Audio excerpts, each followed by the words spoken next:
കഴിഞ്ഞ ഒരു മാസത്തിനിടെ സംസ്ഥാനത്ത് പേവിഷബാധയേറ്റ് മരിച്ചത് 3 കുട്ടികളാണ്. സംസ്ഥാനത്ത് പലയിടത്തും തെരുവ് നായ്ക്കളുടെ ആക്രമണം തുടർക്കഥയാവുകയാണ്. എവിടെയാണ് പാളുന്നത്? പ്രത്യേക വാർത്താ പരമ്പര ആരംഭിക്കുന്നു. നായപ്പേടിയിൽ നാട്.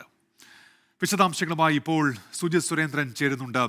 കുന്നിക്കോട് ഈ 7 വയസ്സുകാരി മരിച്ചതിന്റെ വിശദാംശങ്ങളുമായി. ഒപ്പം പത്തനംതിട്ടയിൽ നിന്ന് AV ജയശങ്കർ. അവിടെ 13 വയസ്സുകാരി ഭാഗ്യലക്ഷ്മിയുടെ മരണമുണ്ടായി. ബന്ധുക്കൾ ആരോപണവുമായി രംഗത്തെത്തിയിട്ടുണ്ട് ആശുപത്രി അധികൃതർക്ക് എതിരെ.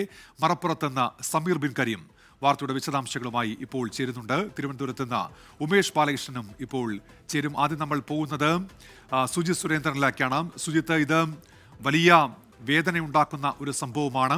ഇന്ന് പുലർച്ചെയാണ് ആ 7 വയസ്സുകാരുടെ മരണം സ്ഥിരീകരിച്ചത്. അമ്മ കരഞ്ഞുകൊണ്ട് പറയുന്നുണ്ട് എങ്ങനെ ആ നാട്ടിൽ തെരുവുനായ്ക്കളുടെ ശല്യം ഉണ്ടാകുന്നു എന്നതുമായി ബന്ധപ്പെട്ട്. അവിടെ വേസ്റ്റ് കൊണ്ട് തള്ളുന്ന ഒരു സാഹചര്യമുണ്ട്. അവിടങ്ങളിലാണ് തെരുവുനായ്ക്കൾ ഇങ്ങനെ വളരുന്നത്. അതില്ലാതാക്കണമെന്നവർ കരഞ്ഞുകൊണ്ട് പറയുന്നുണ്ട്. എന്തൊക്കെയാണ് വിവരങ്ങൾ സുജിത്ത്? ഉമേഷ്, അവസാനത്തെ ഒരു നുള്ളു പ്രതീക്ഷയും ബാക്കിയാക്കിയാണ് നിയ ഫൈസൽ ഇപ്പോൾ മണ്ണോട് ചേർന്നിരിക്കുന്നത്. ഈ നാട് ഒന്നാകെ ദുഃഖിച്ച നിൽക്കുന്ന ഒരു സാഹചര്യമാണ് ഉള്ളത്. അതിലേറെ ഈ നാട്ടിലെല്ലാം തന്നെ വലിയ രീതിയിലുള്ള ഒരു വികാരം ഉണർന്നിരിക്കുന്നു. കാരണം ഈ പ്രതിഷേധം വലിയ രീതിയിൽ ആഞ്ഞടിക്കുന്നു. കാരണം തെരുവു നായ്ക്കളെ ഉന്മൂലനം ചെയ്യുന്നതിൽ അല്ലെങ്കിൽ ഇവയെ ഈ നാട്ടിൽ നിന്നും ഓടിക്കുന്നതിൽ തദ്ദേശ സ്വയംഭരണ സ്ഥാപനങ്ങൾക്കുൾപ്പെടെ വലിയ രീതിയിൽ വീഴ്ച സംഭവിക്കുന്നു എന്നുള്ളതായിരുന്നു.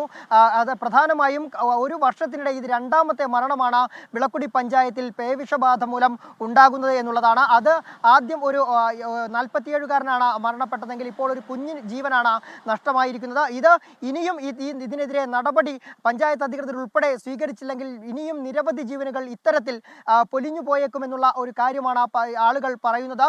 ഈ പ്രദേശത്ത് അനധികൃത അറവുശാലകളും കോഴി മാലിന്യങ്ങളും മറ്റും കൊണ്ട് നിക്ഷേപിക്കുന്നതാണ് ഇത്തരത്തിൽ തെരുവു നായ്ക്കൾ പെരുകാൻ കാരണമെന്നാണ് നാട്ടുകാർ ആരോപിക്കുന്നത്. അതുകൊണ്ട് തന്നെ പഞ്ചായത്തിന് മുന്നിലേക്ക് നാളെ മുതൽ ശക്തമായ പ്രതിഷേധവുമായി പഞ്ചായത്തിലെ പ്രതിപക്ഷവും രംഗത്തെത്താനാണ് തീരുമാനിച്ചിട്ടുള്ളത്. ഒപ്പം തന്നെ വിവിധ യുവജന സംഘടനകളൊക്കെ തന്നെ പ്രതിഷേധം ഏറ്റെടുത്ത് രംഗത്തേക്ക് വന്നുകൊണ്ടിരിക്കുകയാണ്. ഈ പ്രദേശത്ത് ഈ കുന്നിക്കോട് മേഖലയിൽ മാത്രമല്ല, ഈ പിളക്കുടി പഞ്ചായത്തിന്റെ വിവിധ മേഖലകളിലെല്ലാം തന്നെ തെരുവുനായ ശല്യം രൂക്ഷമായിരിക്കുന്ന ഒരു സാഹചര്യമാണ്.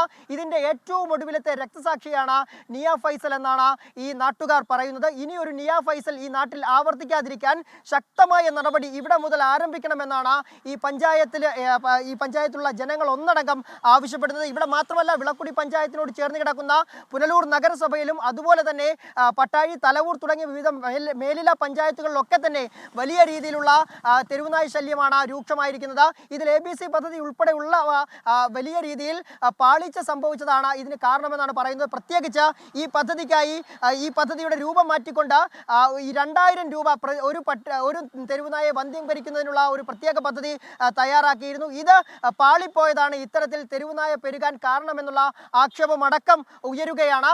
ഇപ്പോൾ നിയ ഫൈസലിന്റെ വീടിന് സമീപത്ത് വിവിധ സംഘടനകളൊക്കെ തന്നെ എത്തിയിരിക്കുന്നു. പഞ്ചായത്ത് അധികൃതരും ഇപ്പോൾ അവിടെയുണ്ട്. നിയയുടെ ഉമ്മ ഇപ്പോൾ ക്വാറന്റൈനിൽ പ്രവേശിച്ചിരിക്കുന്നു. ആളുകൾ, ഇവരുടെ ബന്ധുക്കൾ ഉൾപ്പെടെയുള്ളവർ വലിയ രീതിയിലുള്ള പ്രതിഷേധമാണ് ഉയർത്തുന്നത്. ഇപ്പോൾ അത് വലിയ പ്രതിഷേധത്തിനിടയാക്കുന്നുണ്ട്. വലിയ വേദനയുള്ള ഒരു കാര്യമാണ്. നേരത്തെ ഈ പഞ്ചായത്ത് പ്രസിഡന്റ് ഉൾപ്പെടെ സ്ഥിരീകരിക്കുന്നുണ്ടല്ലോ അവിടുത്തെ ഈ തെരുവുനായ ശല്യം. അത് ഒഴിവാക്കാനുള്ള നടപടികളെക്കുറിച്ച് അവർ വിശദീകരിക്കുകയും ചെയ്യുന്നുണ്ട്. അപ്പോൾ നേരത്തെയും അവിടെ കടിയേറ്റ സാഹചര്യമുണ്ട്, എന്നിട്ടും ഒന്നും ചെയ്യാൻ കഴിഞ്ഞില്ല.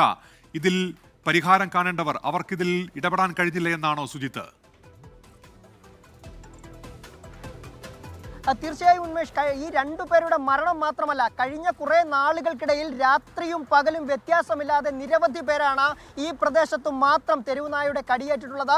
അതിൽ പ്രായമായവരുണ്ട്, കുട്ടികളുണ്ട്. ഈ നിയയെ കടിച്ച നായ തന്നെ മറ്റു 2 പേരെ കൂടി കടിച്ചതായും നമുക്ക് അറിയാൻ സാധിക്കുന്നുണ്ട്. അതിൽ ഒരു നായയെ മാത്രമാണ് ഇപ്പോൾ പഞ്ചായത്ത് അധികൃതർക്ക് ഇന്നലെ പിടികൂടാൻ കഴിഞ്ഞതെന്നുള്ള ഒരു കാര്യവുമുണ്ട്. ഈ നമ്മൾ ചെല്ലുമ്പോൾ ആ വീട്ടിൽ പോലും പട്ടി പെറ്റുകിടക്കുന്ന ഒരു സാഹചര്യമാണ് ഉണ്ടായിരുന്നത്. അതുകൂടാതെ കൂടാതെ വയലുകളിലെല്ലാം തന്നെ ഈ അറവ് മാലിന്യങ്ങൾ, ഞാൻ നേരത്തെ പറഞ്ഞതുപോലെ അനധികൃതമായ അറവുശാലകൾ പലയിടങ്ങളിലും, ഈ വയലുകളിലും അതുപോലെ തന്നെ റബ്ബർ തോട്ടങ്ങൾക്കിടയിലും അനധികൃതമായി കശാപ്പുകൾ നടക്കുന്നു. ഈ കശാപ്പ് നടത്തുന്ന വേസ്റ്റുകൾ അത്രയും തന്നെ തോട്ടിലും റോഡിന്റെ സൈഡിലും ഒക്കെ കൊണ്ട് രാത്രിയുടെ മറവിൽ കൊണ്ട് നിക്ഷേപിക്കുന്ന ഒരു കാഴ്ചയുണ്ട്. ഇത് പിടികൂടുന്നതിന് വേണ്ടി മുൻപുണ്ടായിരുന്ന പഞ്ചായത്ത് ഭരണസമിതികളൊക്കെ തന്നെ രംഗത്ത് വരുന്ന ഒരു സാഹചര്യം ഉണ്ടായിരുന്നു. എന്നാൽ കഴിഞ്ഞ കുറേ നാളുകളായി ഇതിലൊക്കെ തന്നെ വലിയ രീതിയിലുള്ള വീഴ്ച സംഭവിച്ചു. ഈ ആദ്യ മരണം സംഭവിച്ചപ്പോൾ മുതൽ പഞ്ചായത്ത് ഉണർന്ന് പ്രവർത്തിച്ചിരുന്നെങ്കിൽ ഇത്തരത്തിൽ നീയക്കൊരു ദാരുണ അന്ത്യം ഉണ്ടാകില്ല എന്നുള്ള കാര്യമാണ് ഈ നാട്ടുകാർ പറയുന്നത്. പഞ്ചായത്തിന് ഇക്കാര്യത്തിൽ കൈകഴുകാൻ കഴിയില്ല. പഞ്ചായത്തിന് വീഴ്ച, പഞ്ചായത്ത് ഭരണസമിതിക്ക് ഉൾപ്പെടെ ഇക്കാര്യത്തിൽ വീഴ്ച സംഭവിച്ചു എന്ന് തന്നെയാണ് നാട്ടുകാർ പറയുന്നത്. കുട്ടിക്ക് കൃത്യമായ വാക്സിനുകളൊക്കെ നൽകിയിരുന്നു. എങ്കിലും ആ നായയുടെ കടി വളരെ ആഴത്തിലുള്ള മുറിവേറ്റു. കുട്ടിയുടെ ഞരമ്പിലേക്ക് ഈ വിഷം ഏറ്റു. അത് തലച്ചോറിലേക്ക് എത്തിയാണ് ഇത്രയും ദാരുണമായ ഒരു മരണം ഉണ്ടായത് എന്നാണ് പറയുന്നത്. വാക്സിനുകളൊക്കെ കൃത്യമായി നൽകിയിട്ടും മരണം സംഭവിച്ചത് എന്തുകൊണ്ടെന്നുള്ള അന്വേഷണം ഉൾപ്പെടെ വേണമെന്നും ബന്ധുക്കൾ ആവശ്യപ്പെടുന്നുണ്ട്. ഉന്മേഷ്. ശരി സുജിത്ത്, ഇപ്പോൾ മന്ത്രി എം പി രാജേഷിന്റെ ഒരു പ്രതികരണം വരുന്നുണ്ട് ഈ വിഷയത്തിൽ.